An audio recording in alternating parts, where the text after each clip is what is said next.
कमलं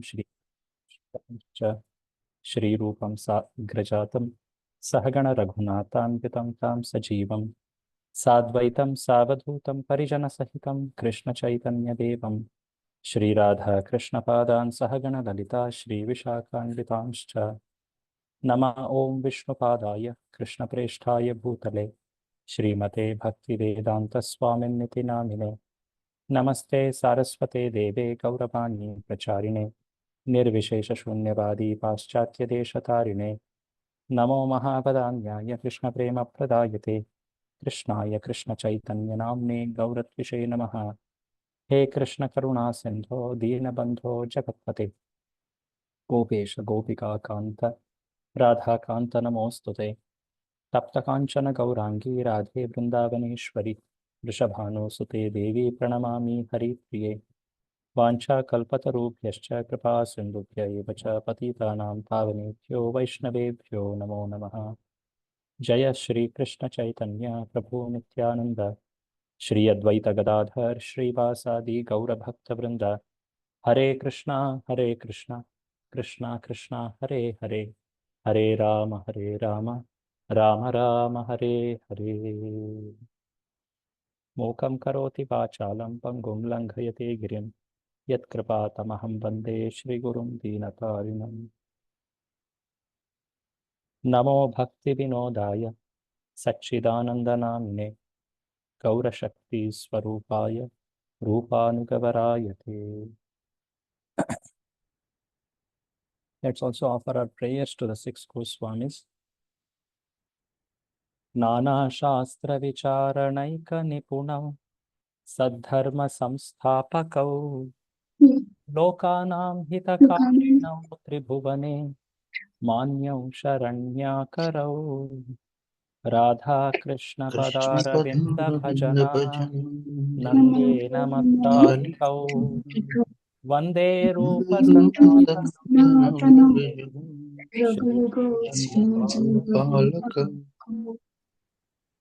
अन्याभिलाषिता शून्यं ज्ञानकर्माद्यनावृतं ज्ञानकर्मानुकूल्येन कृष्णानुशीलनं भक्तिरुत्तमा सर्वोपाधिविनिर्मुक्तं तत्परत्वेन निर्मलं ऋषिकेण ऋषिकेशसेवनं भक्तिरुच्यते। So we have we are in the middle of description of the 64 items or limbs of devotional service. In the chapter 6, there was a summary or a listing of them. We saw the first 20, which includes the pravrityatmaka and nivrityatmaka, what to do to gain entry and what to avoid. So we saw especially there are sort of scriptural promises of how when one renders particular limb of devotional service, he gains enormous benefit, transcendental benefit. How to understand them, we had seen last time, that what it requires from the practitioner is also a desire to engage in them in a favorable attitude, laden with faith, consistent practice. Like this we had seen last time. And in this regard, we had discussed up to how many limbs? Can someone confirm?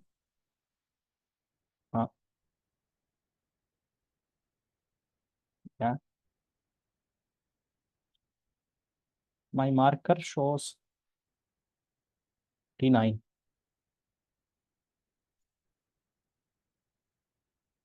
Is that in your book also? Yes, Prabhu. I think we read till Maharaj 49, Atma Nivedanam. Oh, okay. Yes. 49. Okay. Thank you. So we had seen Atma Nivedanam, surrender everything to the Lord. Of course, there was very recently Vamana Dvadashi commemorating the glorious devotional service of Bali Maharaj, who stands for Atma Nivedanam. Right. So today we will continue from here. That is number 50. So we had seen about the different types of Shravana. We had seen especially about expecting the mercy of Lord. You may remember that big discussion on attitude of a devotee towards miseries in life. There was also an essay which you all will write about it. We had discussed on that part also, how to write, what to quote, and all like that. And now we have come into chapter number 11. In chapter 11, so far we have seen some of the very elevated practices in sadhana bhakti called dasyam and sakhyam. Sakhyam is coming next, and atmanivedanam. So sakhyam and atmanivedanam especially are considered to come in that division of sadhana bhakti called raganuga sadhana. So it is especially related to the mood of a person. So it is considered as an advanced stage of practice. To feel Lord as one's friend, considering him as one's well-wisher and a friend, and of course, offering oneself completely to the Lord. Completely here means the soul, the mind, the body, of course, and the identity or ego also. So all that sense of offering entirely. So Bhaktivinoda Thakur also has written one very nice prayer on surrender, Atmanivedanam. In fact, there is one entire collection of a lot of poems on surrender called Sharanagati. There is one work of Bhaktivinoda Thakur called Sharanagati. It has many, many bhajans. One of the very famous bhajan you might have heard is Manasa Deho Geho Jo Kichu More. Arpilu Tuva Pade Nanda Kishore. How Bhaktivinoda Thakur is exhibiting. One should offer everything. Understand that I completely offer everything. I offer myself completely to the Lord. Like the way Vaman Bali did, like the way Rukmini did, like the way Ambarisha did. That is the mood. So going ahead from here, we are now in the limb number 50.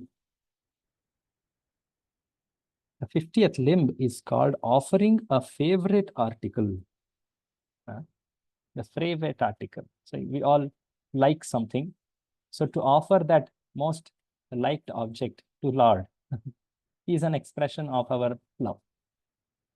It also means that we offer something which Lord likes, which is favorite for the Lord. Like you must have especially observed on the Radhashtami day, very specific items which Srimati Radharani likes, one like to offer. Any of you would like to recollect what are those special offerings which are made to any of the forms of Lord, or maybe Radharani for that matter, very recently? She likes Pan Prabhuji and Arbi ki sabzi. Arbi ki sabzi, okay. Interesting. So like that, there are scriptural descriptions, especially very confidential revelations by our Goswamis of how, like, there are certain occasions in which certain specific items are offered. In Vrindavan especially, this is observed very detailed, minute. So offering a favorite article. So this is seen in Sanskrit. It is called as Nija Priya Upaharanam. You give a upahar. Upahar means gift, which is priya for the Lord. It could also be priya for you, but you offer it to Lord, not that you take it. So it's the 50th item. Let's read about it. Who is reading? In the 11th canto. Kindly read. Hare Krishna Prabhuji. Yeah, kindly read. Offering a favorite article. In the 11th canto of Srimad Bhagavatam, 11th chapter, verse 41, Lord Krishna tells Uddhava, my dear friend, if someone offers me the best thing in his possession or anything which is very pleasing to him, he will be eternally benefited. Something which is best in his possession or something which is pleasing to him, or it could be pleasing to the Lord, so as to please him most. Such a person gets eternally benefited. In Uddhava Gita, Krishna says this. The next one, 51st, is performing all endeavors for Krishna. This is told as tad arthe Akhila Cheshta. Akhila Cheshtikam. Cheshta means endeavors. Cheshta means you do great effort to do it. So Akhila Cheshta means one actually puts his best. He offers his best so as to please Lord for his purpose. Tad arthe Akhila Cheshta. Means sometimes a devotee may exert so much for pleasing the Lord. Like there are so many examples, like the examples here you can see. Of course, Srila Prabhupada, what kind of efforts he did to carry out his Guru's order. Unparalleled, putting one's full efforts. Akhila Cheshta. The word Akhila is meaning that one puts his entire energy towards that purpose of pleasing them. Like another example given here, Jatayu, fighting against Ravana. How much Jatayu endeavored. He knew very clearly that he can't stand against the powers of Ravana, but he did. He offered his highest, last bit of energy to serve. Of course, he was killed, but he got the mercy of Lord Rama. The another one photo, do you someone identify what is that about? Brajvasi is offering Govardhan. Of No? course, true, but it is very specific devotee actually. You see the form which is worshipped, you can relate with that. Is Srinath ji? Srinath ji.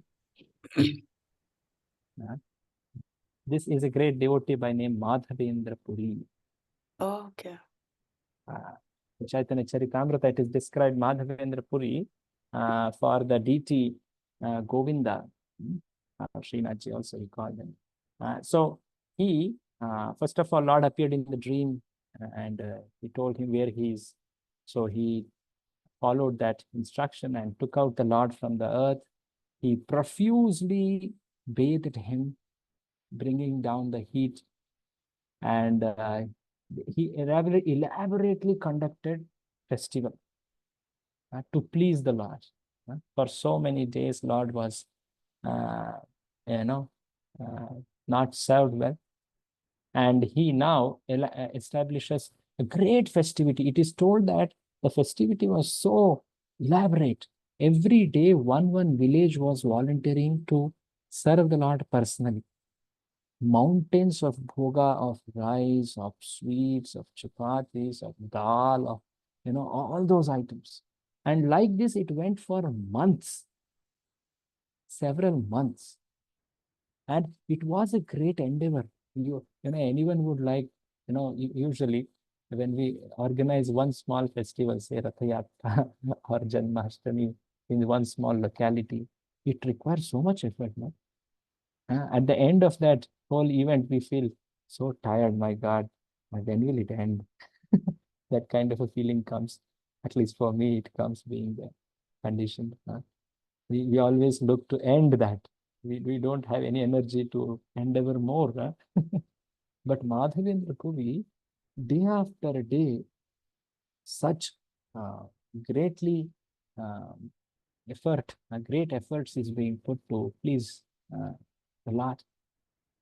And after that, Lord appears in the dream and he takes he's actually very, very old by now. And he takes great effort to travel by foot towards Jagannath Puri to get the chandan. And on the way, what all he faces and how he gets back, it takes several months actually. So much of efforts for what? Tad arthe, for pleasing the Supreme, for his pleasure. So one should endeavor, one should dovetail all his energy for this. So in Narada Pancharatra, there is a statement on this. Kindly read. In the Narada Pancharatra, there is a statement of how one can act in all spheres of life for the satisfaction of the Lord. It is stated that that a person who is actually in devotional service must be engaged in all kinds of activities, those prescribed in the revealed scriptures and also those which are accepted for the livelihood. So here the endeavors, it's not that only those endeavors which are central to the deity, but even the devotees of one's varna and ashrama, which are ultimately offered for pleasure of Lord. So there also, if one is doing it with the spirit of tad arthe, that is also included in these endeavors. Tad arthe means for his purpose, for his pleasure. So it includes the direct devotional activities, and it also includes activities for one's livelihood, like that is varnashrama duties. So Prabhupada mentions that part here, especially he elaborates on that. So that was the limb number 51. 52. Being a surrendered soul. Is this something similar to earlier one? Yeah. Yeah, there was something similar to this. What was that? Atmanivedanam. Atmanivedanam, right? Why is Rupa Goswami repeating it? No, it is not actually. There is, see, whenever there are some repetitions we see, like there is repetition of holy places. 4 limbs talk about out of 64 holy places. But each of them have a fine difference from the other. So what is mentioned here in the limb called being a surrendered soul? First of all, technically it is called Sharanapatti. Sharanapattihi means basically the sense here is of taking shelter. See, in the Atmanivedan, which is also meaning surrender, no? Atmanivedan. There the sense is of offering oneself fully to Lord. In the sense of giving away to Lord, like Bali Maharaj gave everything to the Lord. He did not hold anything back. He gave everything to Lord. But here the sense is, okay, he has given, but he now takes refuge in the Lord. He takes now protection or shelter of Lord. So this is a little difference of the mood. So one should note this difference and understand that, yes, this is also a very fine development of consciousness. So this is quoted, this is shown by quoting some relevant shlokas. Read, Mataji, in the Hari Bhakti. In the Hari Bhakti Vilasa, there is the following statement about self-surrender. My dear Lord, a person who has surrendered himself unto you, who is in firm conviction that he is yours, and who actually acts in that way by his body, mind, and words, can actually relish transcendental bliss. In the Narsimha Purana, Lord Narsimha Deva says, anyone who prays unto me and takes shelter of me becomes my ward, and I protect him always from all sorts of calamities. So like this, Lord is assuring. So what is the difference between Atmanivedana and Sharanapatti? Anybody? Prabhuji, Atmanivedan is where you completely give everything to the Lord, whereas being a surrendered soul means that you take refuge in the Lord, that you seek protection from the Lord. Exact. Thank you. So like this, there is a fine difference between Atmanivedana and Sharanapatti. So that was limb number 52. So 53. 53 is especially serving Tulasi. Very, very dear to Lord. Tulasi, Krishna Preyasi, Namo Namaha. So every day, Srila Prabhupada instituted this, that one offers worship to Tulasi in the morning hours. So everyone who attends temple morning program very naturally gets to follow this. There is a great description of how glorious is service to Tulasi. See, when Srila Prabhupada was practically transplanting Vedic culture from India to West, he even took this particular aspect also. He instructed his disciples to please grow Tulasi and serve Tulasi even in the temples of West. In one of the Bhagavatam purports, I believe it is in Dhruva Maharaj section. Srila Prabhupada writes in Bhagavatam purport that I am very grateful to my dear disciple, Her Grace Govinda Dasi Mataji. He mentions that disciple's name also, who has put great effort to grow Tulasi in the Western soil. And now because of her, Tulasi worship is being carried out in all the ISKCON temples of even West. So there is a great significance to worship Tulasi. Tulasi Devi, we see her as a very close associate of Lord Vrinda Devi. She is the one who awards services, one who engages every devotee in service of Sri Radha and Krishna. Very confidential associates, working in the Leela Shakti of the Lord. So in Skanda Purana especially, there is a lot of significance mentioned of Tulasi worship. Kindly read it fully in the Skanda Purana. In the Skanda Purana, there is a statement praising the Tulsi tree as follows.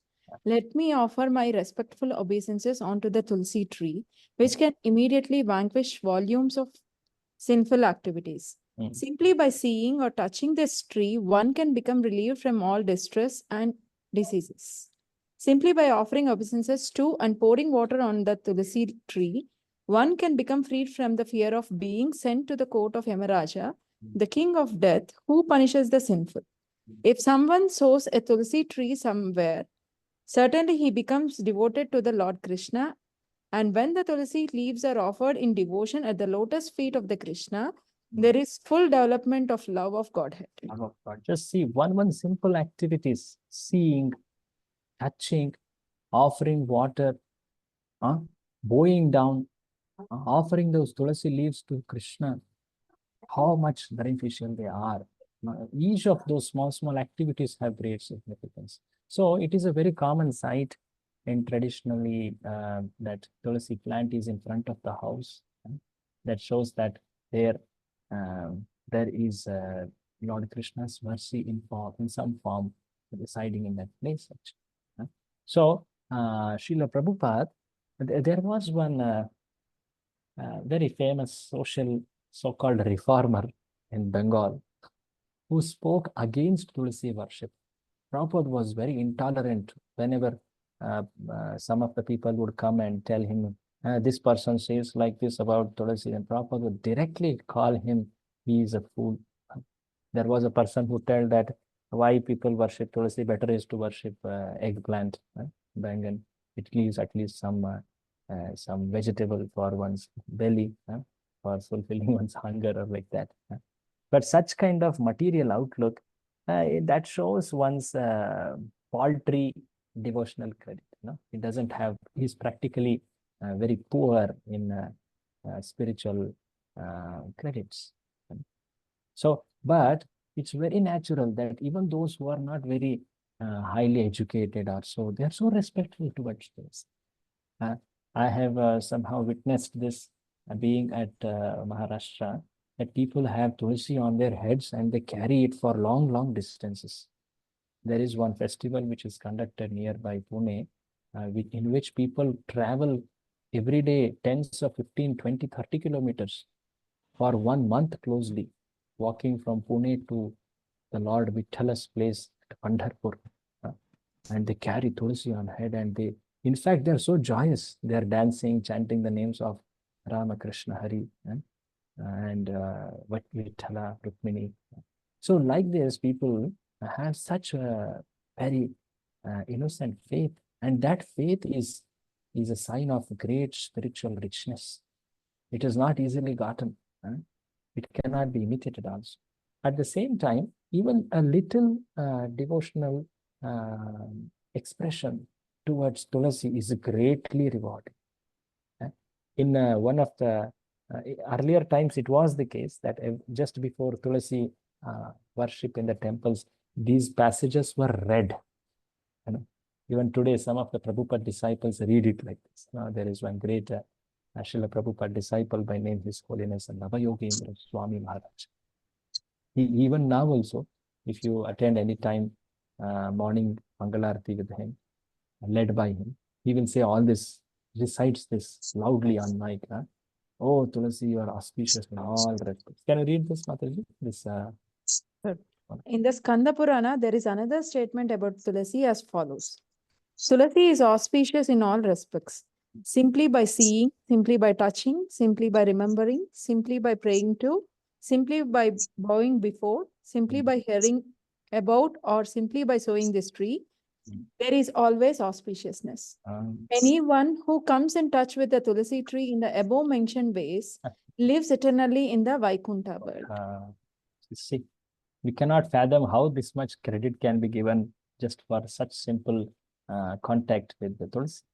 It is told also that there is increasing amount of benefit in the order of seeing, touching, remembering, praying, bowing down, and of course, watering and sowing this tree. So they have increasing benefits in that order also.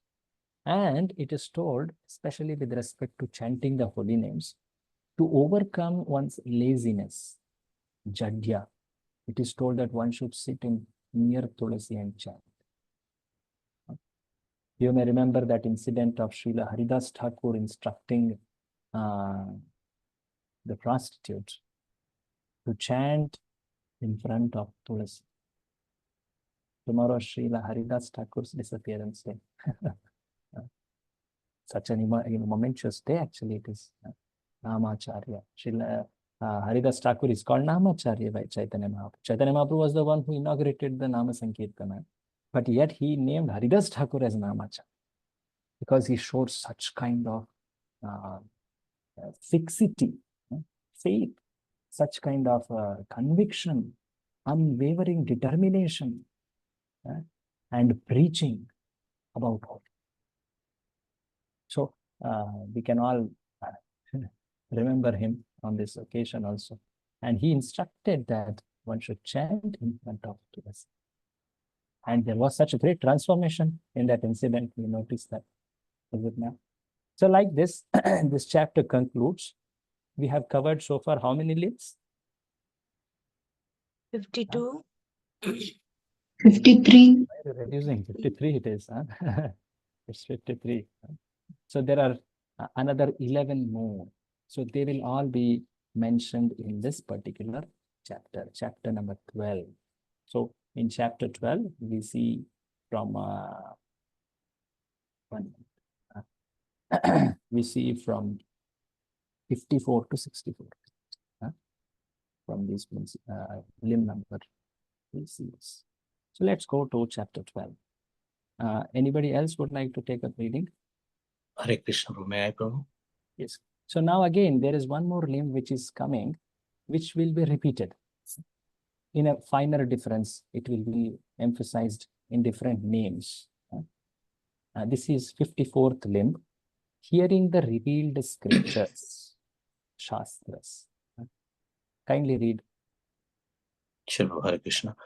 According to Srila Rupa Goswami, any book which gives enlightenment in the matter of advancing in devotional service is considered to be revealed scripture.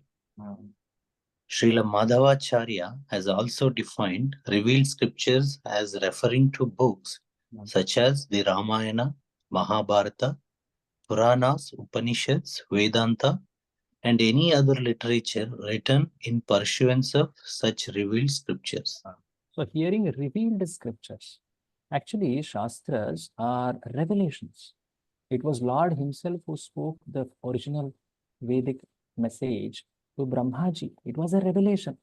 Tene Brahma Hridaya Adi Kavaye. You say that. It was revealed in the heart.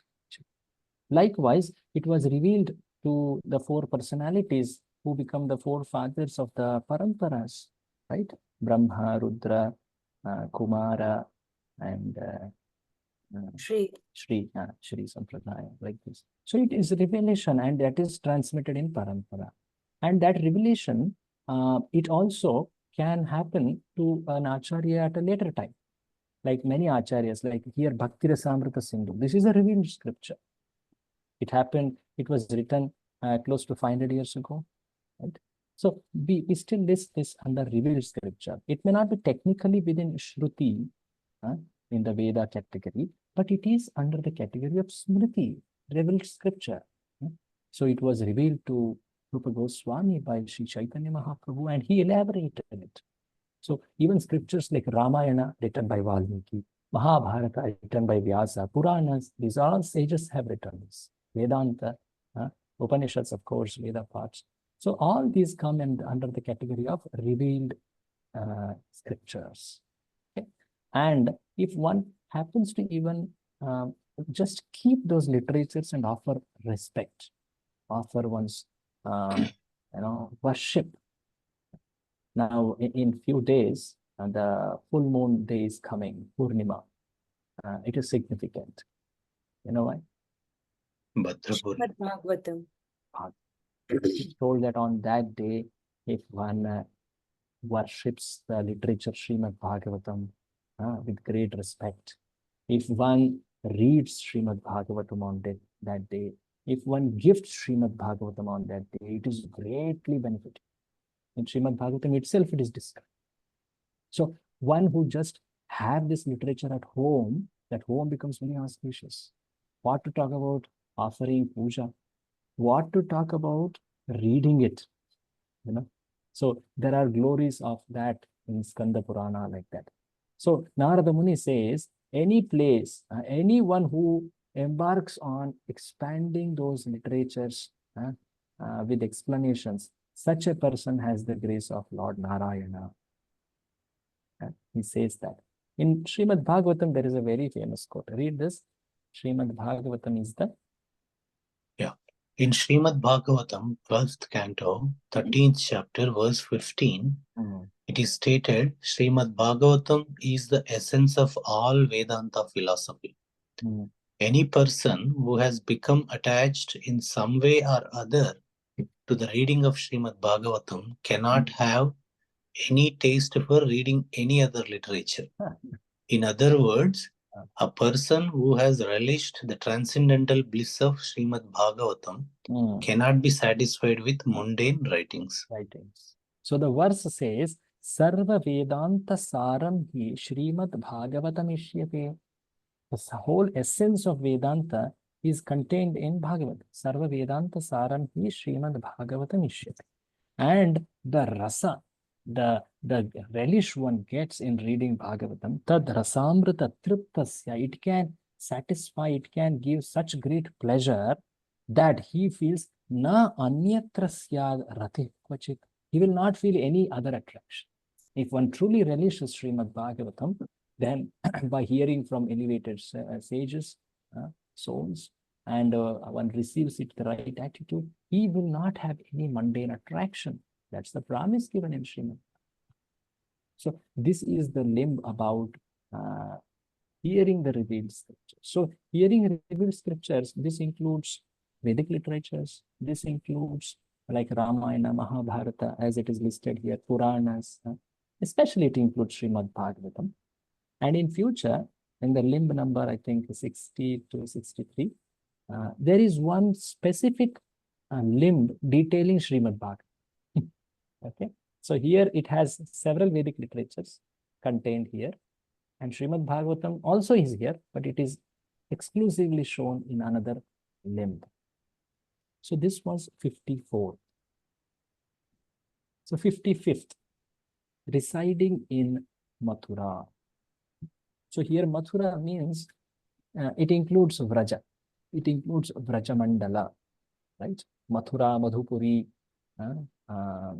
Vraja Mandala, all that is included here. So there are some very nice statements in Varaha Purana and Brahmanda Purana. Kindly read this. Yeah. In the Varaha Purana, there is a statement praising the residential quarters of Mathura. Lord Varaha tells the men of earth, any person who becomes attracted to places other than Mathura will certainly be captivated by the illusory energy.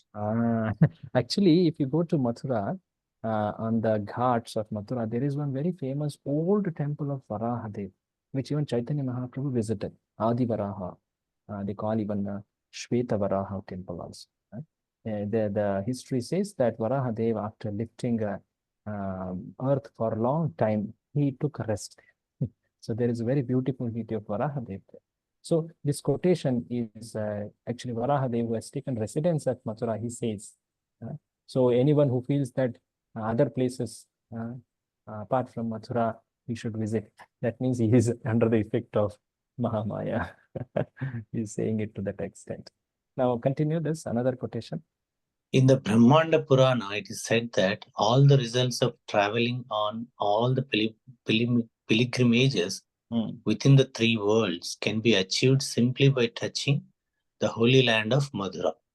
In many Shastras, it is said that simply by hearing, remembering, glorifying, desiring, seeing, or touching the land of Mathura, one can achieve all desires. So here also Mathura's glories are spoken. So there is simple aspects of even hearing the glories of Mathura, Vrindavan, remembering the glories of Sri Vrindavana, glorifying it, desiring to see it, seeing it, touching, visiting physically and touching the land, the dust of Vrindavana, holding it on his one's forehead. So this is greatly benefiting. It will fulfill all desires. So this also has an increasing proportion of benefits, just like it was for Tulasi. This also has that. You can note it. So this particular limb has also appeared earlier twice, and now it is coming again, and it will come in another name in a future limb also. So of course, we saw this Shastra Sevanam, studying the scriptures, and the next one is residing in Mathura. So here there is a mention here. There are 4 limbs of out of 64 limbs which talk about holy places. The 7th limb we saw, it talks about Dwarka, Vrindavana, Jagannath Puri, and Ganga, specifically these. Item number 48 talks about holy places. It includes specifically temples, which could be even near our residing places where we are staying. Near to that, any Vishnu Mandira, that's also included. But now what we are reading is item number 55. This is exclusively for Mathura and Vrindavana, that whole tract Prabhupada calls Vraja Mandala. It's called Mathura Mandala. Now this will again appear in 64. In the item number 64, it is going to come. So one should not see, array, what is this redundant? Again and again, same limb is being told. Is it that he's just trying to stress on it by repetition? Yeah, at the same time, there is also a finer difference. There is also a finer difference even in attitude also, with what attitude he approaches the Dhamma. What is he seeking there? In item 64, the effect is to awaken prema, bhava, which is a precursor to prema. It can bestow that. So there is a difference. One should note that difference also. Like that, our acharyas are explained there. So this is item number or limb number. What was the number? 54? 55. 55. 55. Now 56. Vaishnava Seva. Vaishnavananam Seva. Sevanam. So many times we hear about serving devotees, right? So here it is at its original place in Bhakti Rasamrita Sindhu, the glories of serving devotees. Kindly read in the Padma Purana. In the Padma Purana, there is a nice statement praising the services of the Vaishnavas or devotees.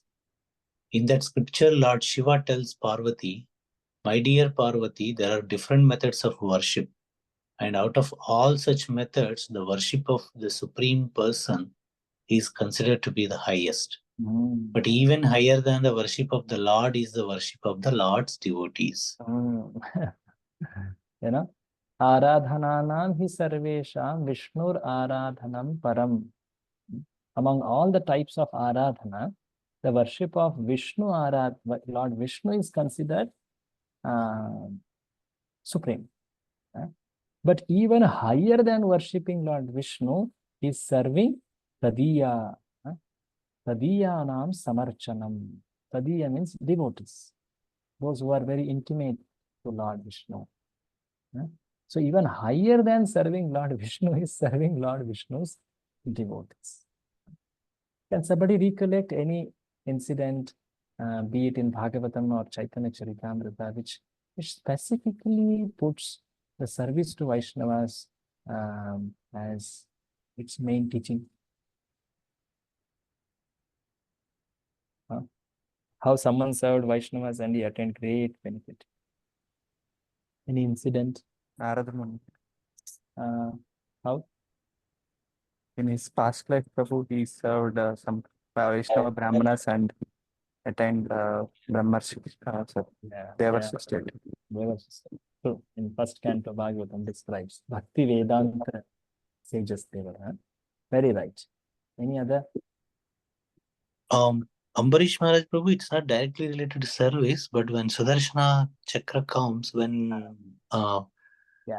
Maharshi goes to Vishnu, Vishnu says, I'm bounded by my devotees, even I cannot take.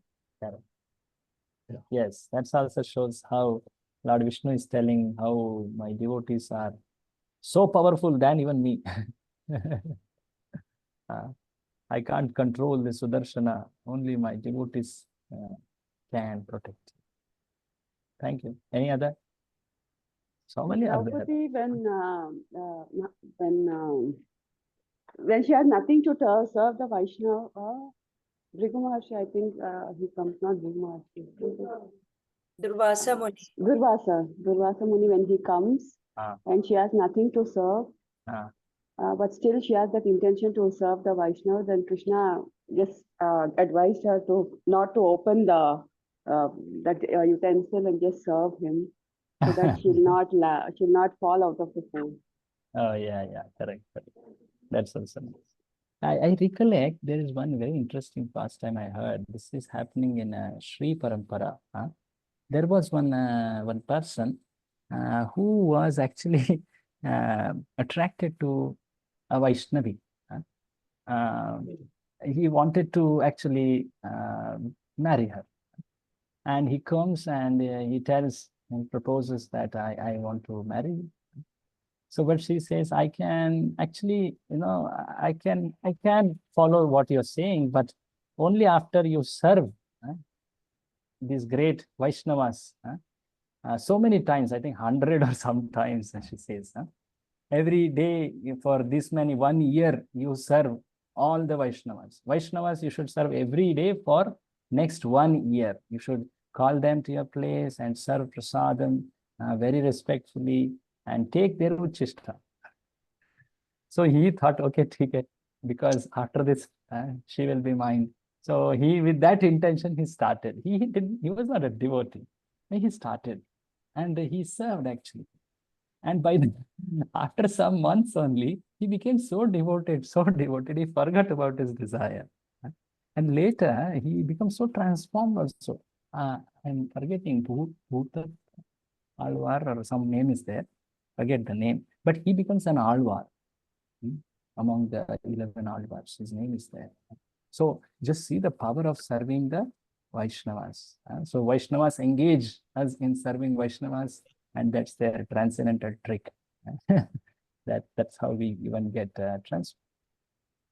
So that's the power of serving Vaishnavas. So in Srimad Bhagavatam, 3rd canto, there is a very interesting verse, which says to the extent that what are the effect of serving Vaishnavas, devotees? In 3rd canto, this shloka is there. Very interesting shloka. Maybe we can look at this shloka. Yat sevaya bhagavata kutastasya madhudvisha ratiraso bhave tibra padayor vyasanardanaha. So this is actually spoken by Vidura Mahatma to Maitreya.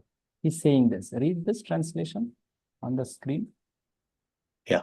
By serving the feet of the spiritual master, one is able to develop transcendental ecstasy in the service of the personality of Godhead, who is the unchangeable enemy of the Madhu demon and whose service vanquishes one's material distresses.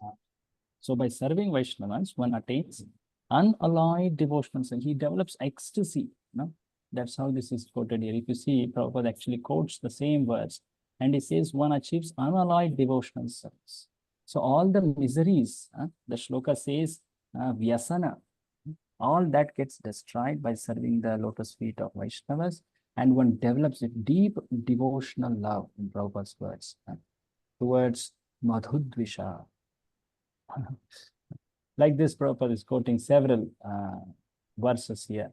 In the other Puranas, it is mentioned, just seeing Vaishnavas, how liberating it is, how relieving it is to conditioned souls. And in first canto, at the end, when Parikshita now has, he has a darshana of this great Vaishnava, Shukamuni, he says, he glorifies, oh, just visiting a devotee, just touching his lotus feet, just giving him asana, pada shaucha asana adibhi, one gets so much benefit. One gets relieved of innumerable sinful reactions. Yat yesham samsparanat pumsaha sadhya shuddhyanti vaigrahai. Just by remembering him, one can become purified. What to talk about serving him? If just remembering him is so beneficial, what about serving him directly? So in our everyday devotional activities, we are associating, there is so much of opportunity to serve Vaishnavas, is it not? So we should have this attitude of a respectful disposition, an attitude of looking out an opportunity to serve and please a Vaishnava. It could be something very simple, but that simple act, if it pleases that devotee, that act is very, very viewed by Supreme Lord in great merit. So like this, there is one great verse which comes, which Lord Krishna himself says this in Adi Purana, one of the very famous quoted verses. Read this, my dear Partha. My dear Partha, one who claims to be my devotee is not so. Only a person who claims to be the devotee of my devotee is actually my devotee. Devotee means one who is devotee of my devotee. So that way every devotee is feeling that he is servant of another devotee. So this is the mode which Lord likes a lot. In fact, he also wants to do it, is it not? When he comes and exhibits the perfect example of devotion as Sri Chaitanya Mahaprabhu, he told this. Gopi bhartuhu pada kamalayor dasa dasan dasa. This is the mode Chaitanya Mahaprabhu has given. So our only identity is that we are servants of devotees. And that's our sacred wealth, our fortune actually. So Srila Rupa Goswami, he quotes all these quotations to give us the significance of serving Vaishnavas.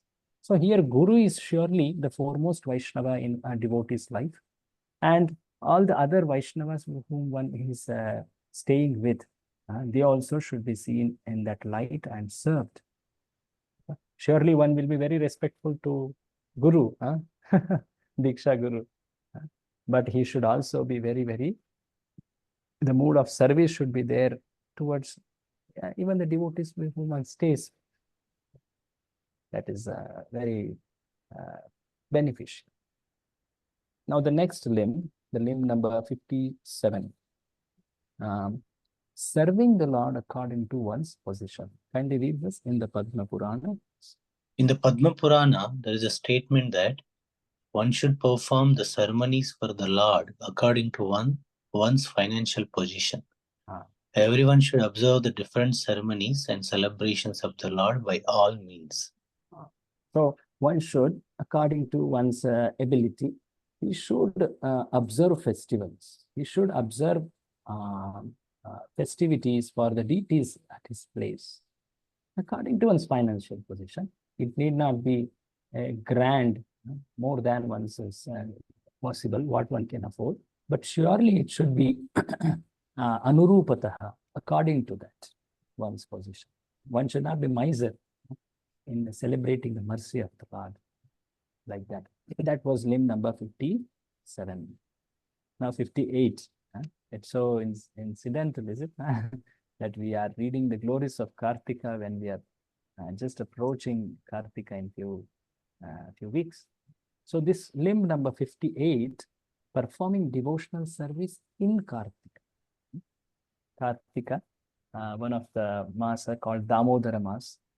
This limb is also called Urja Vrata. It's called Urja Vrata.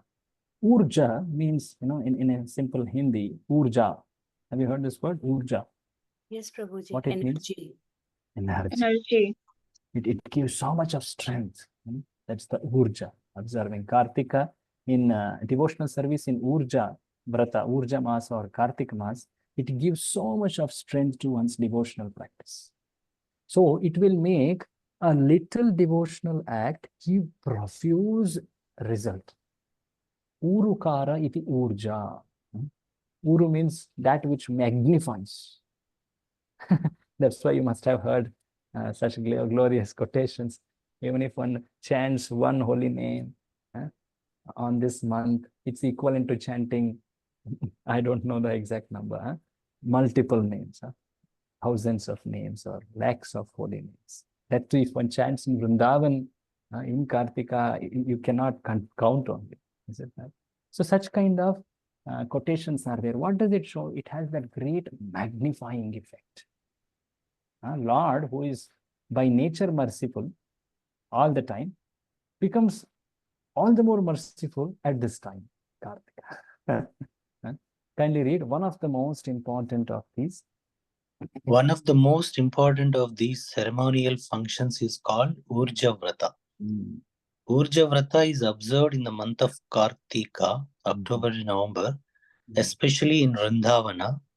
There is a specific program for temple worship of the Lord in his Damodara form. Damodara refers to Krishna's being bound with rope by his mother Yashodami. It is said that just as Lord Damodara is very dear to his devotees, so the month known as Damodara or Kartika is also very, very dear to them. Just as Damodar form is so enchanting, so pleasing, so much strengthening their love. Similarly, Damodar Mas is very, very dear to them. So it's recommended that one renders this vrata, that is, it includes several practices, right from sleeping the night before up till the night next, what all he does. There is a great detail to it. Srila Prabhupada, in the essence, he instituted that one should offer lamp to this form of Damodara, chanting Damodara Ashtaka, and offer prayer to Lord Damodara to please bestow love, unconditional love towards you, chanting that prayer. So he told that in a sense, one should at least do that, follow that. And one can, if possible, do more, as described in the other parts of the scripture. So here, Prabhupada tells some of the more glories, quoting from Padma Purana. Read this. The Lord may offer liberation or material happiness to a devotee, but after some devotional service has been executed, particularly in Madhura, during the month of Kartika, the devotees want only to attain pure devotional service unto the Lord. So you can get many material results also, even liberation too, but especially he will develop desire to attain prema, pure devotional service. That is the power of Kartika. So even though with whatever intent he renders this, he will develop a desire towards prema also. So here Prabhupada says, even unserious, can you read this? Even such. But even such unserious persons who execute devotional service according to the regulative principles during the month of Kartika and within the jurisdiction of Madhura in India are very easily awarded the Lord's personal service.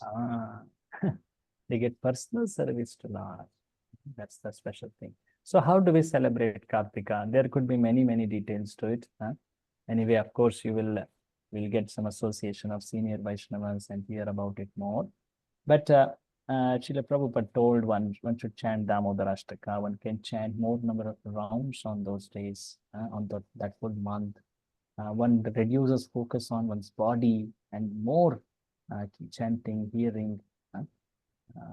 Like that, one can even take some austerities for developing prema with that intent.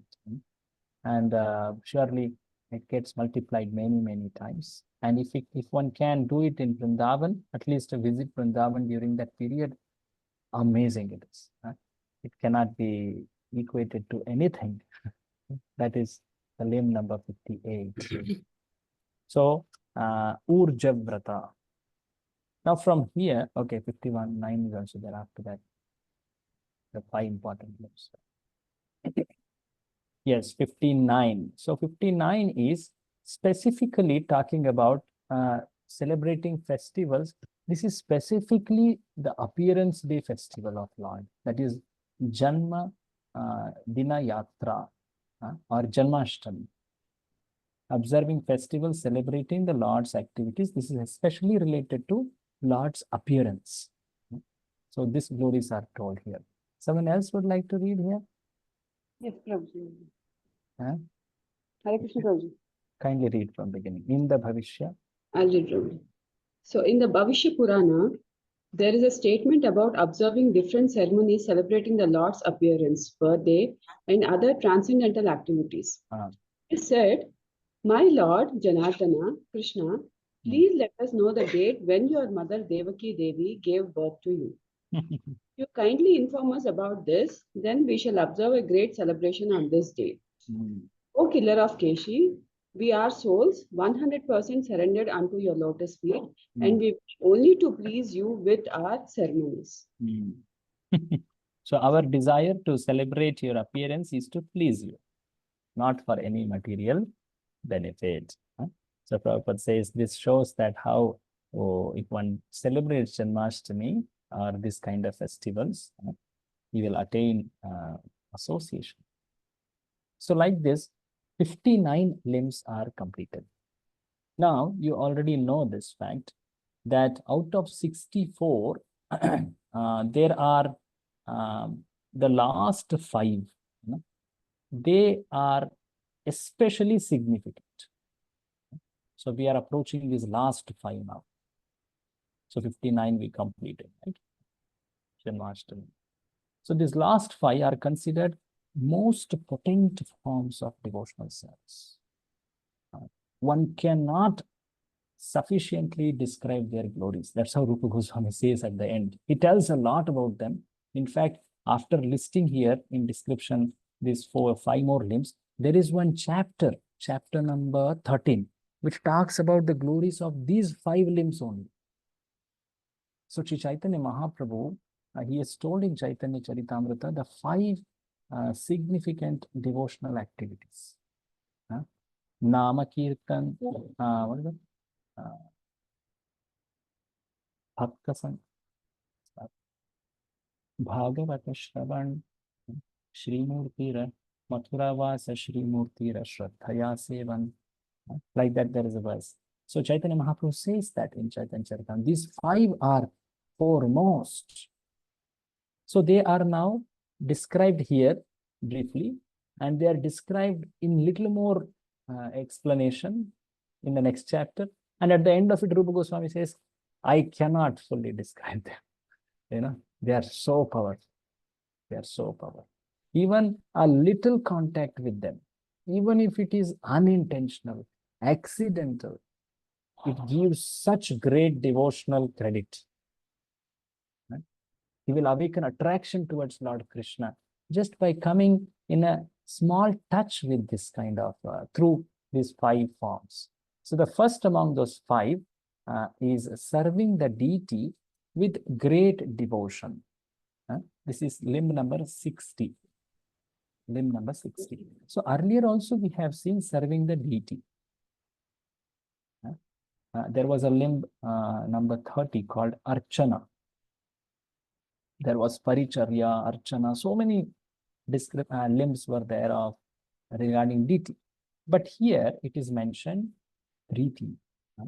The word used is Shri Murtir Angre Sevane pritihi. That's the word used. How one serves the deity with great affection, with great love. And that is very, very, that qualifier is that priti. One renders with great devotion. So what it has as benefit, what is it, its result? It's described. Read it. It is said in Adi Purana. Yes, Prabhuji. It is said in Adi Purana, a person who is constantly engaged in chanting the holy name and who feels transcendental pleasure being engaged in devotional service is certainly awarded the facilities of devotional service and is never given just mukti, liberation. So here you should note, when it is told being engaged in devotional service, this means service of deities. Okay, so chanting holy name was told, and serving deities was told. If one feels transcendental pleasure, especially being engaged in service to deities, is it not? Srila Prabhupada made this deity worship so attractive in ISKCON. First of all, the deities are so beautiful compared to, of course, deities everywhere are, transcendental. But Srila Prabhupada made them so attractive to our eyes, to our mundane. Is it not? Anyone who comes to ISKCON temple becomes so nice they are. They keep taking photo after photo, selfies after selfies, is it not? So this was special. Prabhupada brought that kind of charm to be attracted towards the deity. And such a person, he gets the facilities to render service, which is considered superior to even mukti. In the further part, it is told mukti is, it's like the entry into transcendental realm. But bhakti, the facilities to render service, the service is like the quintessential of perfection. So that is the highest perfection. So that is what purifies, or that is what deeply satisfies. So that truly the devotees, they don't aspire for mukti. Though the scriptural promises are set towards mukti, it is to attract people who have that kind of inclination. But devotees know beyond mukti is prema, the seva, and that is what one loves. That is what one aspires. If there is no opportunity for service, devotee will not even want liberation or residence in Vaikuntha. It could be in any place of his entire existence. What he wants is an opportunity to serve. That's what Chaitanya Mahaprabhu in Shikshashtaka also says, right? What is that? Fifth verse. Mama janmani janmanishwari avatar bhaktir ahaituki vayi. So I am happy to be born again and again in this world, but what I want is devotional service. So that's the limb number. What's the number? 60. 60. 61. Yeah, next is 61.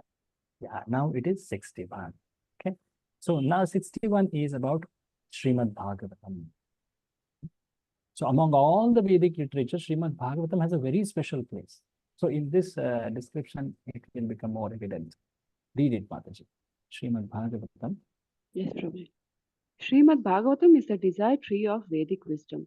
Veda itself means the aggregate of knowledge. And whatever knowledge is required for human society is perfectly presented in Srimad Bhagavatam. There are different branches of knowledge in the Vedic writings, including sociology, politics, medicine, and military art. All this and other branches of knowledge are perfectly described in the Vedas. So, as far as spiritual knowledge is concerned, that is also perfectly described there. And Srimad Bhagavatam is considered to be the ripened fruit of this desire fulfilling tree of the Vedas. Where is it told? You have heard about it. It's a very famous verse. At the very onset. In Srimad Bhagavatam, 12th canto, we just did this. Yeah, 12th canto you read. No, we just did that Surely. shloka. No, I'm happy if you're quoting, but Yeah, surely 12th canto also it may be describing. So But in it's at the very beginning also. 54th limb, we did not hearing the revealed scriptures. There. In the very beginning of Bhagavatam, this is told. Pivata Bhagavatam Shukamukha. Nigama kalpataror galitam phalam.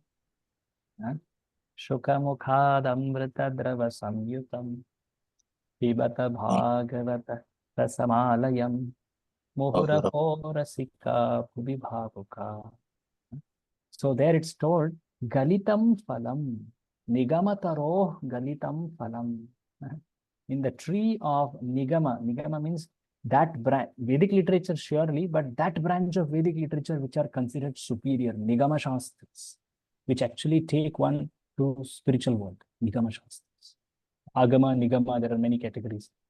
So among the Nigama Shastras, this is like the ripened fruit. And Prabhupada here, Rupa Goswami especially, he brings a comparison. Read this, a tree is honored. A tree is honored by the production of its fruit. For example, a mango tree is considered very valuable because it produces the king of all fruits, the mango. When the mango fruit becomes ripened, it is the greatest gift of that tree, and Srimad Bhagavatam is similarly held to be the ripened fruit of the Vedic tree. And as ripened fruit becomes more relishable, when first touched by the beak of a parrot or shuka, Srimad Bhagavatam has become more relishable by being delivered to the transcendental mouth of Sukadeva Goswami. The name itself is Shuka, parrot. So this is an important analogy to remember. So the limb says Srimad Bhagavata Artha Aswada Rasikai Saha. So to relish Bhagavatam in association, not that one is studying lonely, one doesn't want to hear from other devotees Bhagavatam. No, actually it becomes more relishable when it is done as association of devotees. Sri Chaitanya Mahaprabhu showed it. Any of you remember any incidents of Sri Chaitanya Mahaprabhu showing this?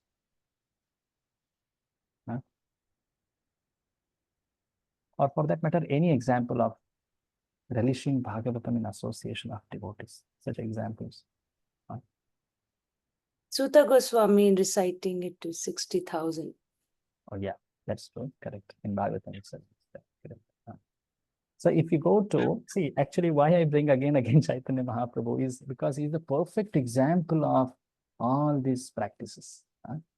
He showed it by his personal life. It is told that by his own example, he showed it. Shikhai, Prabhu Shikhai. So he taught it by his own example. So Chaitanya Mahaprabhu, at a place in Jagannath Puri called Tota Gopinath, every day he would go, especially read Srimad Bhagavatam with very dear devotee of his by name Sri Gadadhara. So Gadadhara in Krishna Lila is Radharani. And Chaitanya Mahaprabhu is Krishna himself. Who is in the mood of Radharani. Radharani. They too are discussing Srimad Bhagavatam. By reciting Bhagavatam, they were so much in ecstasy that the tears would wash away the writing of Bhagavatam, the imprints. So, but yet they would be in so much ecstasy. Gadadhara, say again the Dhruva Akhyana, say again Prahlada, say again Ambarisha. It's not that they were talking Gopi Lila or such confidential Lila. Surely they were talking. It's not that they were not, but they were exhibiting ecstasy in the entire Bhagavatam. It's not that one is superior over other, and they would not want to hear the other parts. No. So Chaitanya Mahaprabhu exhibited this every day. He would relish Bhagavatam. So actually we can gain that taste when we read with those people or hear from those people who have the taste. That's why it is told that one should hear or read Srimad Bhagavatam in such people's association. So You all had very recently association of His Grace Gauranga Darshana Prabhu. Prabhu also was our teacher for several units. So such people who have great appreciation, great affection to Bhagavatam, who are absorbed in Bhagavatam. So we should take their association in that spirit. So the example told here is the tree. The tree is compared to what? Vedas. The whole Vedic literature. And the fruit is Bhagavatam. Yeah. Prabhuji, but you do some part as your swadhyaya, like a daily routine in which you read Srimad Bhagavatam. Apart from you take the association of the senior disciples or the disciples who relish Srimad Bhagavatam. Correct. So both can be done, right? Correct. Yes, yes. Swadhyaya is contemplative reading, personal reading. And surely it has great advantage that one can go at his pace. He can reflect on the certain meanings. He can connect, cross-connect. That is wonderful. But and at the same time, equally important is also to read in association. Actually, there are some things which we are not enthusiastic about. But when we read in association, someone would be enthusiastic about it. Is it not? And it is told that actually Bhagavatam's real aswadana happens in association. That's true. The Bhagavad Gita says this, is it not? In the Chatushloki, second one, Machitta Madgatas Prana Bodhayantaha Paras. So my devotees love to talk about me in intimate association. They discuss about me. So bhakti as a such is relished in association. Now, what kind of association, you may wonder? Is it that we associate with any devotee and derive that relish? Actually, that is also qualified with certain qualities. So that's coming next. So how do we find those associations with which we can feel nourished? It's coming. Okay, the next limb talks about that association. So here, there is one more quotation about Chaitanya Mahaprabhu telling how to read Bhagavatam. One should read Bhagavatam from person Bhagavatam. Bhagavata Padagiya Bhagavata Sthani. So there is Vyakti Bhagavata and there is Grantha Bhagavata. So read this, Sri Chaitanya Mahaprabhu recommended. Yes, Prabhuji. Sri Chaitanya Mahaprabhu recommended that in order to relish the real taste of Srimad Bhagavatam, one should take instruction from the person Bhagavatam. Srimad Bhagavatam is relishable even by a liberated person. Sukadeva Goswami admitted that although he was liberated from within the very womb of his mother, it was only after relishing Srimad Bhagavatam that he became a great devotee. So there is so much emphasis on this. Just see the greatly liberated Shukadeva, who was not at all affected by any kind of glitter attraction in this world. He became attracted to Lord Hari's transcendental qualities. The Atmarana verse also says the same. So how transcendental is the description in Srimad Bhagavatam? So the verse is also quoted next. Read this. Shukadeva Goswami admits. Shukadeva Goswami admits that although he was very much attracted by the impersonal Brahman, when he heard the transcendental pastimes of the Supreme Personality of Godhead from the mouth of his father, Vyasadeva, he became more attracted to Srimad Bhagavatam.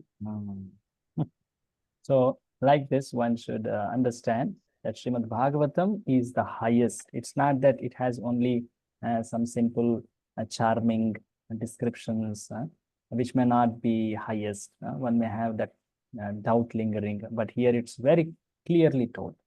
Such elevated, matured, self-realized sage who has nothing regard towards this material world, even such people are getting attracted to descriptions of Bhagavatam.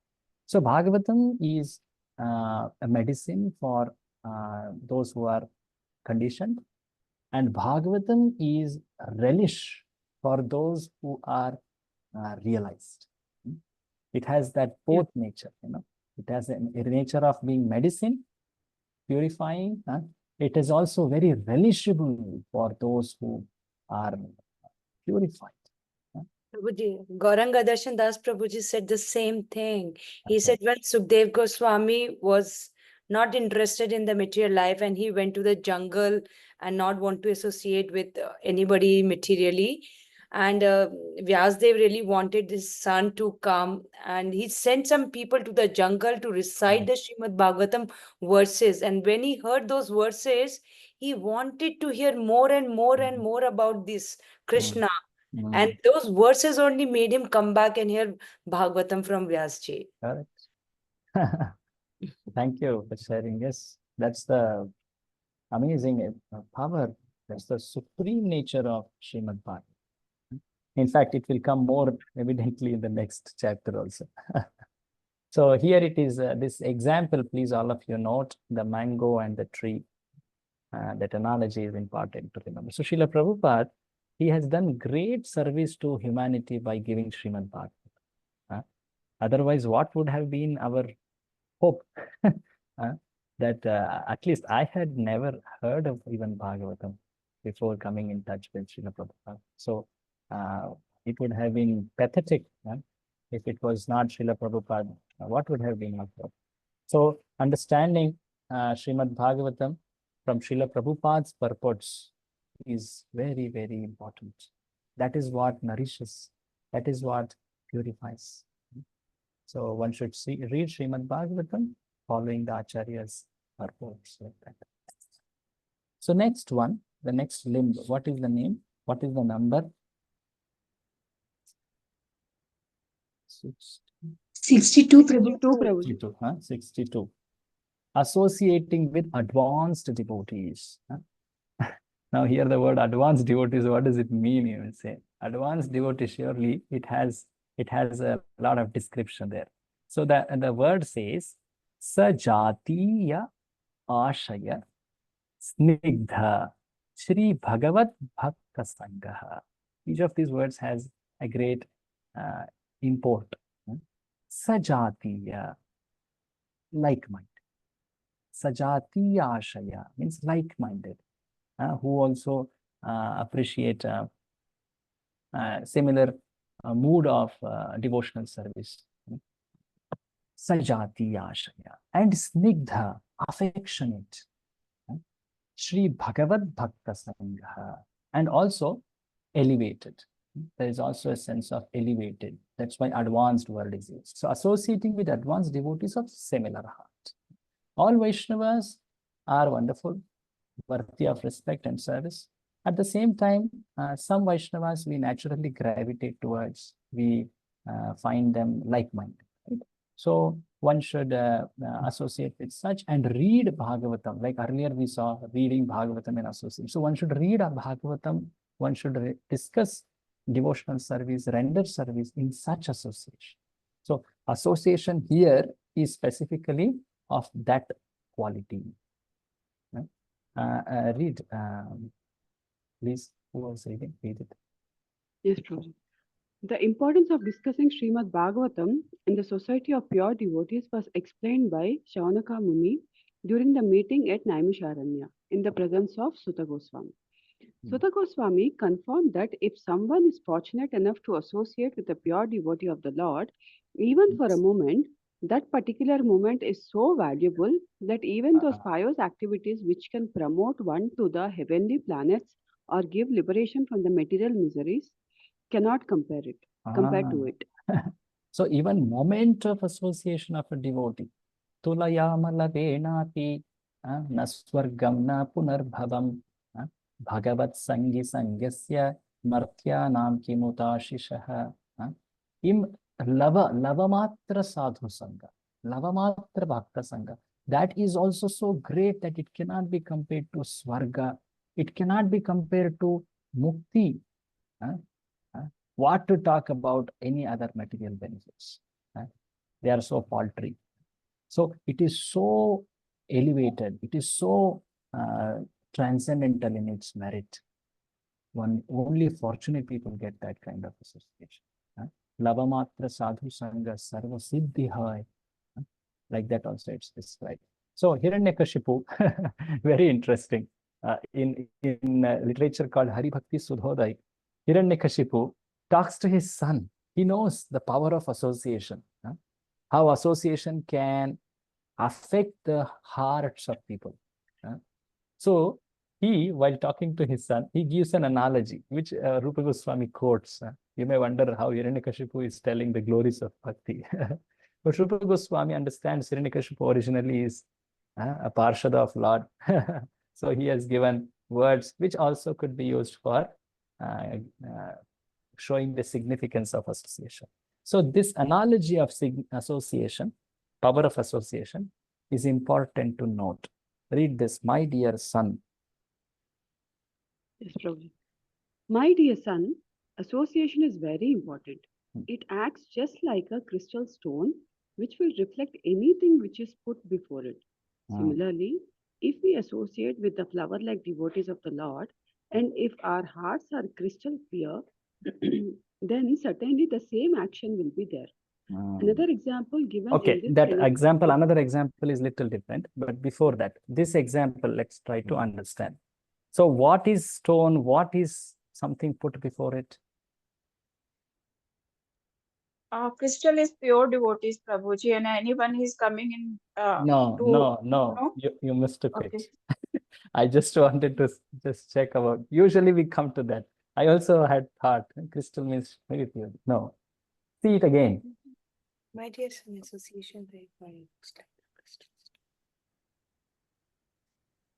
Kind of So see again. Bhagavatam is compared to crystal stone. How Bhagavatam is coming here? Okay. No, Prabhu, the crystal will reflect. Crystal stone is So our when soul. Prabhu, yes, Prabhu is speaking. Yes. Yeah, Prabhu, here crystal will reflect anything which is put before it. So if we are before pure devotee, we will also at least take some. So our heart is compared to crystal. So if we are approaching the devotees with a good attitude, then we will reflect those qualities which are in them. They seem to appear in us because they are in front of us. Just by going in front of them and having a very respectful attitude, very attitude of service, we get so much of merit. We get reflected, we get those qualities. You can perceive it actually when we are in association of great devotees. We feel, wow, I seem to have increased in my devotion, or what not I can do. I will do this. We take resolves, we take vows. Yes, I will do it. I do it. How it is coming? Because it is actually their mercy. We are reflecting their qualities. So they are like flower, and we can become like flower if we have that respectful attitude of service, like a crystal. How So come please note. Hiranyakashipu was telling this to Prahlad? Same question even I had, Prabhuji. So he told this much. Okay. Oh. And of course, our Goswamis have expanded it. And why not? Hiranyakashipu is originally Parshada of Lord. You can say. He can mean that. So externally, it could be just. Hiranyakashipu has spoken very intelligent things, because when his brother died, he gave a very good lecture to his wives. Yeah. So one description of that knowledge spoken by Hiranyakashipu is that actually he was speaking in his original constitution.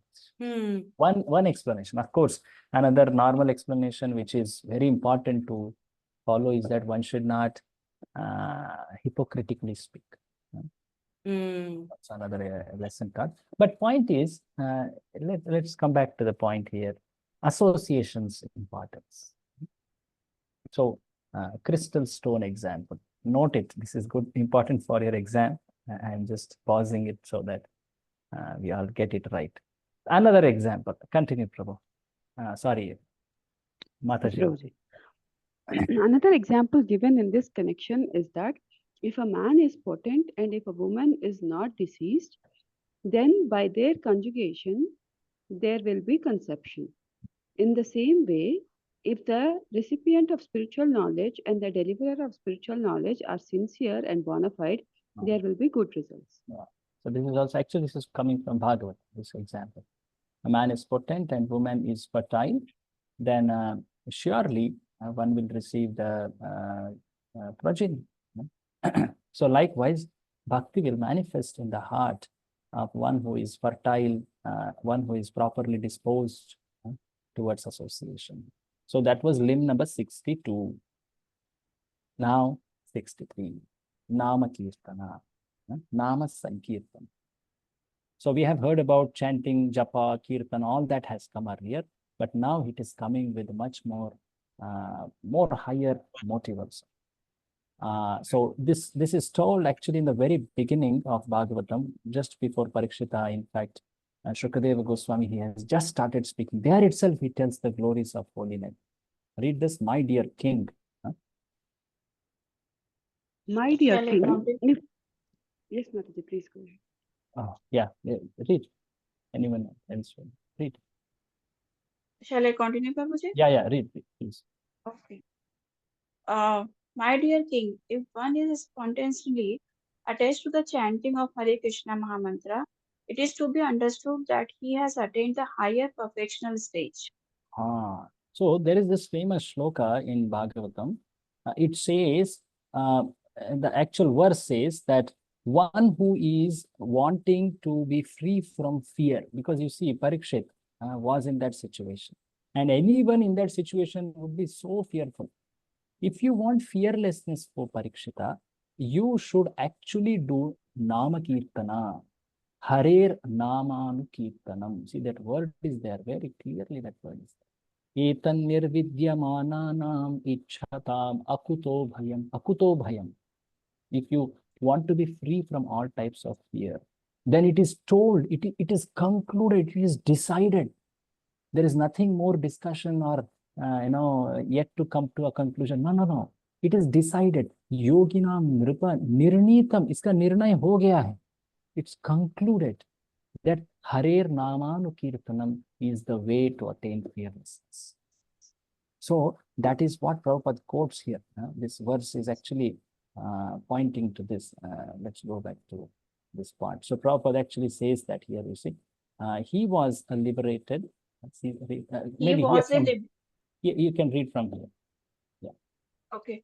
Sukadeva uses the word Dripa. nirnitam, Nirnitam. nirnitam, which means it is already has been decided. He was a liberated soul and therefore could not accept anything which was not conclusive. So Sukadeva Goswami especially stresses that if it has already been concluded that one who has come to the stage of chanting the Hare Krishna mantra with determination and steadiness must be considered to have already passed the trials of fruitive activities, mental speculation, and mystic yoga. So it is concluded, it is the proven way, it is shown by several examples, several people have experienced it, that this is the way to attain fearlessness, to in fact get everything which one desires. So our holy name can bestow any desire, but most importantly, it can bestow the highest desire of attaining loving devotional service. So there is no difference. There is this famous quote also is told, the nature of name, holy name. There is no difference. Read it. There is no difference between the holy name of the Lord and the Lord himself. As such, the holy name is as perfect as the Lord himself in fullness, purity, and eternity.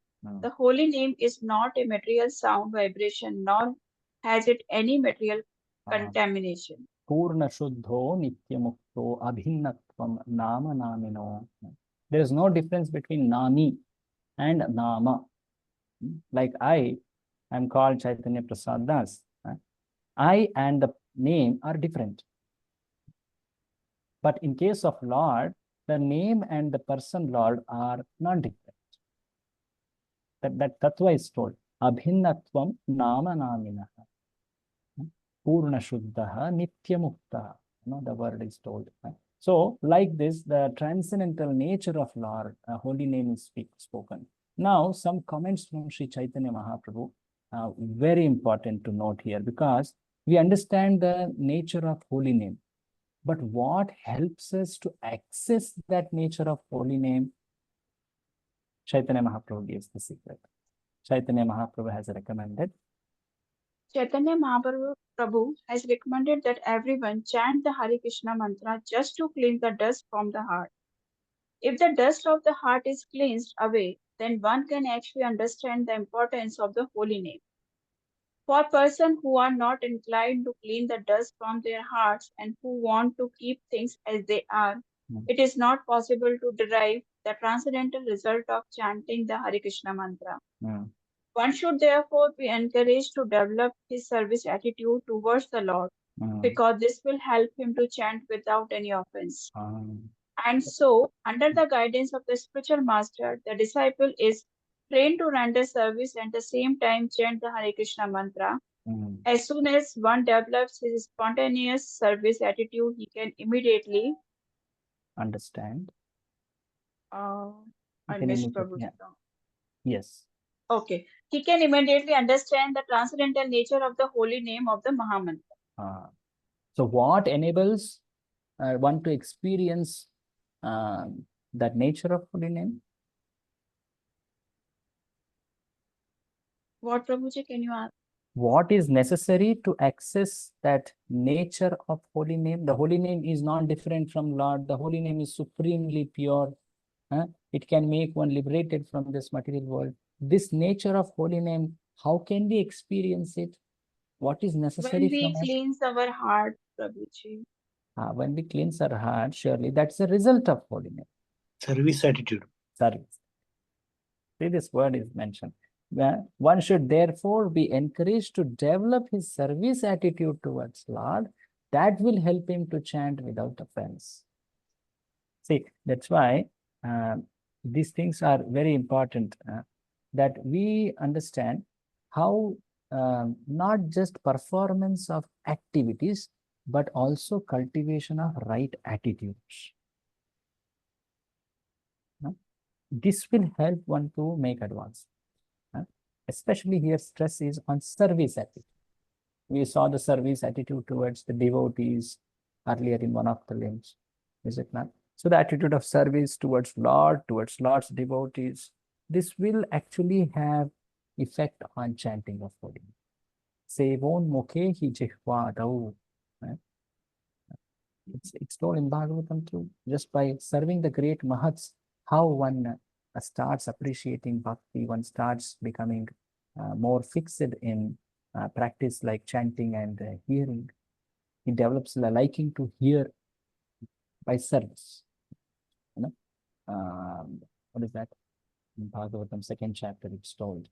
Shushrusho Shraddhadhanasya Vasudeva Katharuchi Syan Mahatsevaya Vipra Punyatirtha Nishevanat Shushrushoho.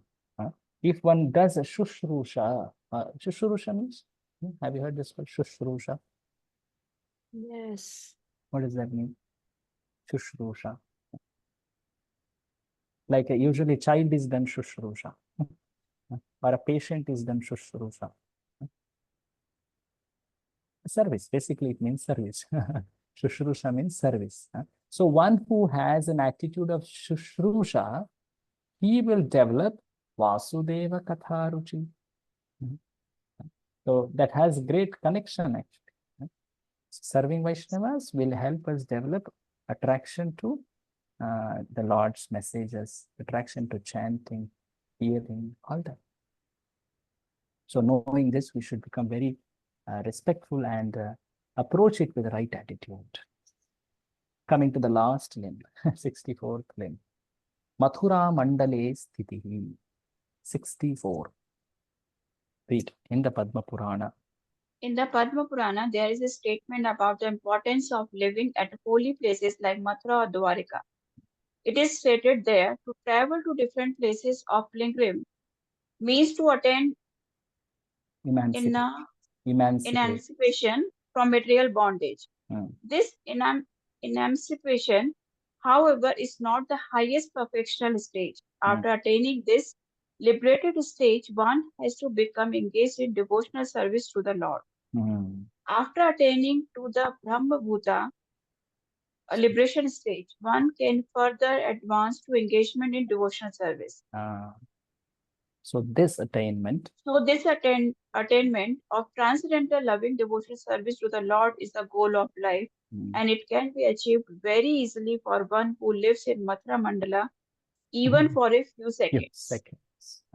So what is highest can be attained at shortest time by being in this Mathura Mandala. Mathura Mandala specifically for followers of Chaitanya Mahaprabhu, Vrindavan. Mathura Mandala is the center, the heart of Mathura Mandala is Vrindavan. You have studied in Upadeshamrita how higher than Vaikuntha is Mathura, Madhupuri. Any of you recollect this? Yes, Prabhuji. And In last this very course only we had learned it. Higher than Mathura is what? Vrindavan. Continue that progression. Let's recollect. Higher than that is Govardhan. Dwarka. Govardhan. Oh, no. Dwarka is Dwarka is before Mathura actually.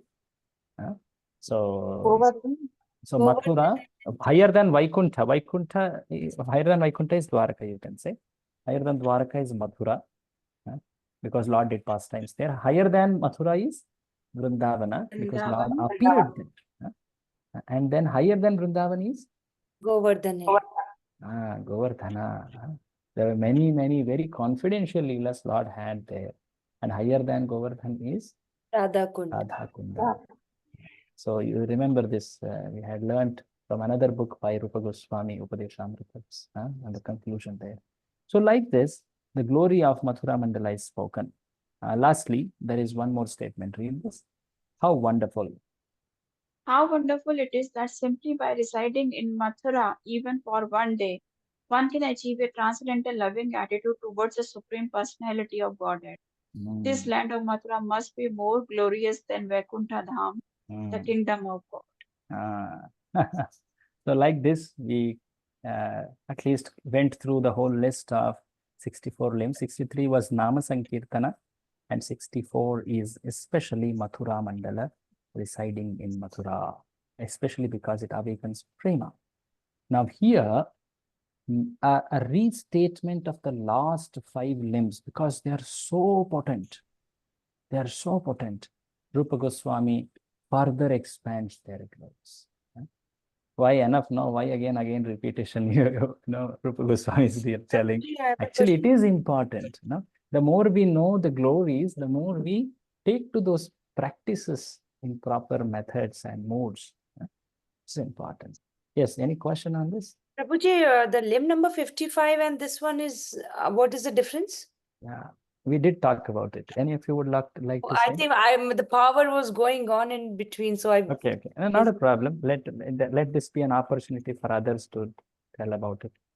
Yes? Any others would like to say? What's the difference between 55 and 64? I did show that as a slide also.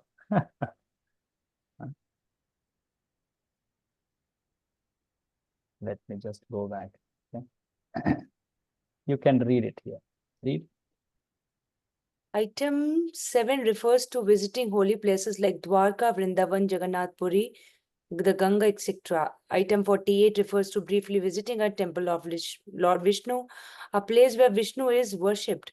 Item 55 refers exclusively to Mathura, Vrindavan, and specifically mention the effects of living there and serving the places in various ways.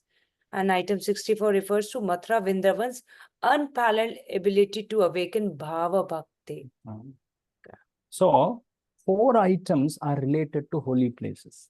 Each of them have fine difference, either in the description of holy places or the results of staying in holy places. So, item 7 was Dwaraka, Vrindavana, Jagannath Puri, and Ganga. Item 48 had visiting temple also as holy place. Now, item 55 and 64 both talk about Mathura, Vrindavana, but the results are shown. In item 55, it is shown as how one can attain liberation, how one transcends, how one attains spiritual world. But in item 64, especially, it is told how just a moment of stay in Vrindavana can awaken prema or bhava, a precursor to prema. So like this, there is fine difference. Okay. Yes, Prabhuji. Thank you. So now let's enter chapter 13. I want to start this. I have to make a confession that we are lagging a lot. A lot means a really lot.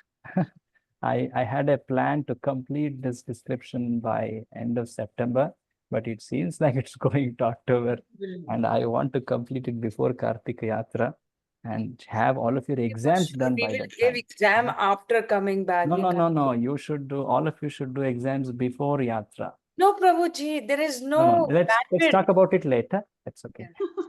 I'll not enter that discussion now. So chapter 13. I'm sorry to abrupt that conversation. No, We'll do Prabhuji. that later. 5 potent forms of devotional service. So now Rupa Goswami is re-emphasizing with far more description of their glory. So actually these 5 forms are so great, especially these 5 forms. So he tells one very nice verse about it. Duruhadbhuta viryesmin shraddha durestu panchake. Panchake means 5. So the power, the virya of these 5 limbs is so adbhuta. It is so difficult to understand. Duruha.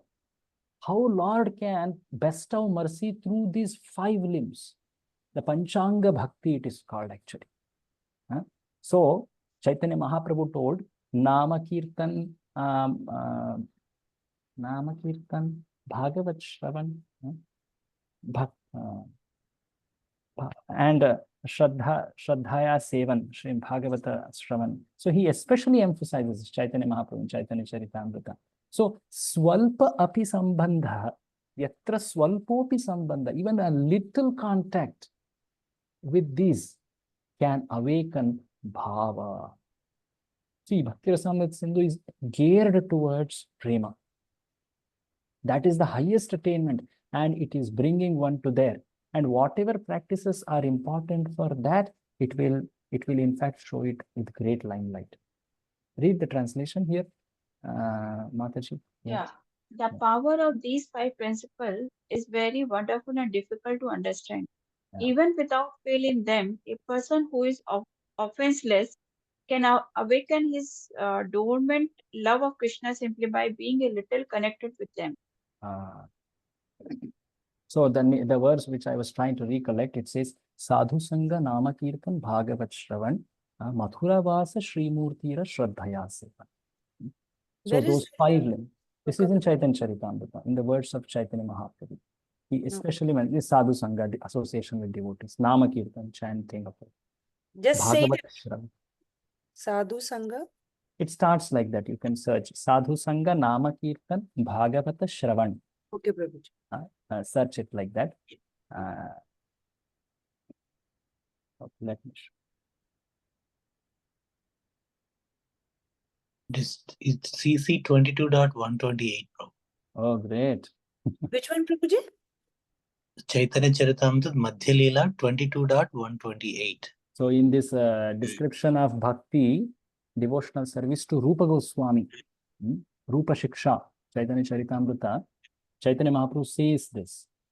He's talking to Rupa Goswami at Dashashwamedh Ghat in Prayag for 10 days. So there he says, these 5 are especially important among all the 64 limbs.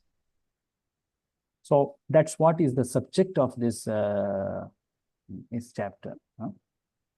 Let's go to the reading. Rupa Goswami has stated, can we read this?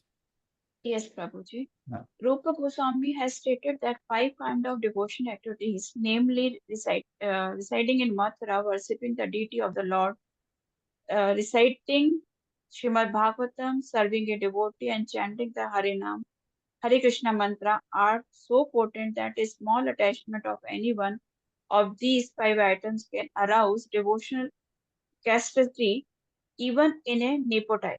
Neophyte. Even a beginner can experience ecstasy by little attachment. Swalpa. Yatra swalpo sambandha. The word was used. So potent they are. Actually, the more we become very loyal to or adherent to these 5 limbs, the more we feel strength in devotional service. Actually, Prabhupada was so expert that he kept these 5 limbs very naturally in his teachings, in the practices he told. Like he told chanting holy names 16 rounds, visiting temple, rendering service to deities, reading Bhagavatam, serving devotees. Very naturally he kept. But we should actually ensure that at the end of the day, have I done today these 5 limbs? Which one I missed? Where I was at fault? So we can contemplate, and that could be powerful practice to ensure that every day I come and do these 5 practices, at least to go through them, even if it's, if I'm not feeling so, ecstatic or enthusiastic about them, but going through them is so powerful. The shloka said it. So one by one now he describes. Regarding the worship, this is deity worship. So there is a very interesting verse. There is a very interesting verse by Rupa Goswami. This verse is interesting because the meaning is like that. Can you read the translation below? Oh my Yes, oh friend. my friend, Please, if all you of you decide, notice what is Rupa Goswami's adesha or instruction. See it properly and tell it then. Oh my friend. oh my friend, if you desire to enjoy with your friends and what is Relatives. relatives, That is the title. relatives, okay, then do not look upon the form of the Lord called Govinda wandering near Kashi Tirtha, Keshi Tirtha, Keshi Ghat. Keshi Tirtha, okay, Keshi Ghat, on the bank of the Yamuna river with a slight smile on his lips, posed with 3 bands. Smile on his lips. Yes, smile on his lips, posed with 3 bands in his body, eyes glancing everywhere in a crooked fashion, flute placed on his red lower lip like a tender bird, and shining gloriously with a peacock feather. So literally, Rupa Goswami is telling, do not go to Keshigat. Do not see Govinda. In literal words. What is the import?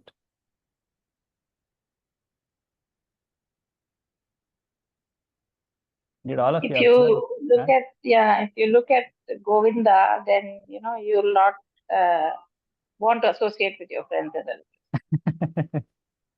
Once you see Yes. So the intent is, if you want to be freed from material attachments, go to Keshi Ghat and see Govinda.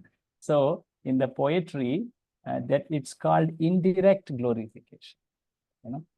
So it seems to be like a criticism. Oh, don't see to go Keshi Ghat and see Govinda. Actually, what it is telling is, Are, go and see Govinda, because your material attachments will be destroyed. You will no more feel attached to material relationships if you get attracted to that Govinda. Why? Why? Because his form is so attractive. The deity form is like that. Smeram bhangi traya parichitam sachi vistirna drishtim. He is smiling. Smeram bhangi traya. In 3 places he is bent. Tribhanga Lalita, his name is. And Parichitam Sachi Vistirna Drishtim. His eyes are so restless. He's moving all through, crooked eyes. Kati Drishti, it's called. Vamshi Nyastadhara Kishalayam Ujwalam Chandrakena. The flute he has kept near his lips, Adhara, and they are most sweet. Kishalayam Ujwalam Chandrakena. His beautiful face is like moon. Who is he? Govinda. Haritanum. He's Hari. He is, where is he? Keshi Tirthopakante. He is at the brink of Keshi Tirtha. Ma Prekshithas. Don't go to see him. Agar, yadhi Sakhe bandhu sange stirangaha. If you want to maintain your material attachments, don't go to see that person, because the moment you see him, you actually get lost. They say, I lost in, what is it? Lost in Vrindavan. Lost my heart in Vrindavan. Lost my heart in Vrindavan. There are many people who have lost like that. Read, this is an interesting passage. Read this type of poetic metaphor. Can I read through? Yeah, another Yes, devotee. Mataji. Read, please. Worshipping the deity. This type of poetic metaphor condemns what it seems to praise and praises what it seems to condemn. Thus, it instructs one to see the beautiful deity of Govinda in Vrindavana and thereby become completely indifferent to the attractions of the material world. Complete indifference is one of the 9 symptoms of Bhava Bhakti, namely Virakti. Srila Rupa Goswami thus shows that seeing the deity, especially the Govinda form, can quickly evoke devotional ecstasy of Bhava even in the neophyte. Even a neophyte can experience this great attraction and detachment when he visits Vrindavan and he sees this deity forms related to Vrindavan Leelas. Even at our temples, Prabhupada established Krishna as a Vrindavana, in Vrindavan Bhav, Raja Krishna, is it not? So when one worships, when one sees, when one serves, actually he becomes more attractive to that. So one can become lost in such attraction. So Prabhupada describes that he will forget all his material relationships of friendship, love, and society. Doesn't mean that he leaves everything and goes instantly. It can happen if one wants, but more importantly, his heart will gravitate, will become attached to the Lord. So that is far important. That's desire. That was the first limb. Now the second one, Srimad Bhagavatam. So this kind of stuti, it's called Vyaja stuti. It's an indirect stuti. See, in the earlier shloka, it was told, do not go there. Similarly, do not go and see Govinda, that form of Lord, the deity form. You will become lost. Similarly, for Bhagavatam also it is told. Oh, idiots. Rupa Goswami is poetic at par excellence. Read it, oh, idiots. Oh, idiots, how unfortunate you are. I think that you must have been hearing all the syllables one by one of the verses of the 10th canto of Bhagavatam, because your ears are now denouncing the most auspicious goals of Dharma, Artha, Kama, and even decrying the 4th goal of liberation, which is most blissful. Blissful. You are denouncing Dharma, Artha, Kama, and Moksha. My God, how can you say like this? Because you have read Bhagavatam. Is it that? Shanke Nita Sapadi Dashamaskanda Padyavali Nam. See, the word came Dashamaskanda. Why Dashama? Because it's Lord Krishna's glory is there. Bhagavatam's heart, in fact, it's told the face, the Bhagavata's limb by limb description of Lord. It's the face, the beautiful face. Varna Karna Dhvani Pati Katam Anupurvyad Bhavadbhi. If you have heard, your ears have heard those varnas. That's why Hamho, Dimbha, Parama Shubhadan, Hanta, Dharmartha Kaman. You are talking so much against Dharma, Artha, Kama. And you are feeling even moksha. Yad garhantaha sukhamayam ami moksham api akshipantu. How can one dare speak against moksha? Only one who has tasted prema can do it. One who has read Bhagavatam can do it. So that's the power of hearing Bhagavatam. So similar way, the indication, the essential meaning is, read Bhagavatam, Baba. You will rise above all these petty goals of life, dharma, artha, kama, and moksha. So Prabhupada is saying here, Bhagavatam deals exclusively with it. If Bhagavatam deals exclusively with devotional service, only one who studies Srimad Bhagavatam in the spirit of renunciation can understand the pastimes of the Lord, which are described in the 10th canto. In other words, one should not try to understand the topics of the 10th canto, such as the Rasa Leela, unless he has spontaneous attraction for Srimad Bhagavatam. One must be situated in pure devotional service before he can relish Srimad Bhagavatam as it is. So the descriptions seem to be speaking against, but actually what it is saying is they are praising They are praise which look like a criticism. So Prabhupada also says this. The analogy is constructed in a way that things which seem to be praising are condemned and things which are condemned are praised. So that's the beauty of poetry. Rupa Goswami was a very amazing poet. You know. So now there is one more shloka which Rupa Goswami tells. So which all limbs we saw out of 5 so far? Which all limbs we saw? Deity worship. Deity worship first. Then second one, out of the 5? Srimad. Bhagavad Shravan. Bhagavad. Now this is about sadhu sangha, associating with devotee. This also has a very indirect praise by criticism. Read this. Ever since. Ever since I saw a certain person whose body was washed with his own tears, whose hairs were standing on end, and who stumbled around with a joyous heart, while quivering to the extreme, my mind has, for some reason, become so attached to the form of Krishna that I have no attachment to my family. So, when a person sees such a premi bhakta, who is so much in love with Lord that sometimes he cries, his hairs are standing on end, he's so joyous, celebrating Lord. When a person sees such a person, such a premi bhakta, he becomes attached to Lord Krishna and detached from all that which binds, which is the cause of bondage. So that is the glory of associating with devotees. Can you read this Prabhupada's quote here? Associating with advanced. As soon as one is fortunate to contact the pure devotee, one must be anxious immediately to hear. One who associates with advanced devotees will quickly become enriched with symptoms of devotional ecstasy, bhava, such as samutkanta, intense eagerness, and avyarthatalatvam, executing service without a moment wasted. Since seeing him, I cannot remain silently at home. I wish to go out to him always. If simply seeing a devotee can bestow such realizations, certainly one will rapidly achieve genuine ecstatic devotion by actually serving the devotee. So, just by seeing such a devotee's devotional ecstasies, one can become so affected. One will also love to develop, one will aspire to develop such kind of love to Lord. Is it not? So, seeing Srila Prabhupada's continuous, unswerving determination, his efforts to glorify Krishna, all the places, all the times, in all ways, Prabhupada was glorifying. And there is one interesting lila. We'll end with this. Maybe it's already time up.